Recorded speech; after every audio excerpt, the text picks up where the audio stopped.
नमस्ते, मैं हूँ सुनीता भोजपुरी गीत मेरा यूट्यूब चैनल पर आप सभी का स्वागत है। एक सुंदर सा जो दूल्हा अन्ना में आते हैं उससे मैं गीत सुनाने जा रही हूँ। कैसे लगे कमेंट करके बताना, ज़्यादा से ज़्यादा शेयर करना। अरे हरे पापा कावना पापा राहुर अकेला हेरा गईले हो। अरे यारे चाचा कावना चाचा राहुर अकेला हेरा गईले हो।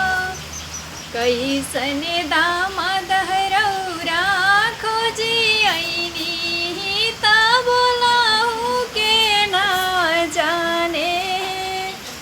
कैसन दामाद रौरा खोजी ऐनी ता चलाहू के ना जाने।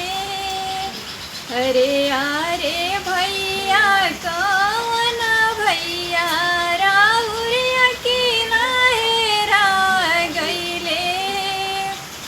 अरे यारे भैया कौन भैया राहुर अकेला हेरा गईले।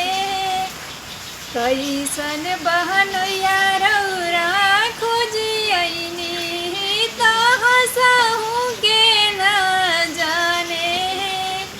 कैसन बहन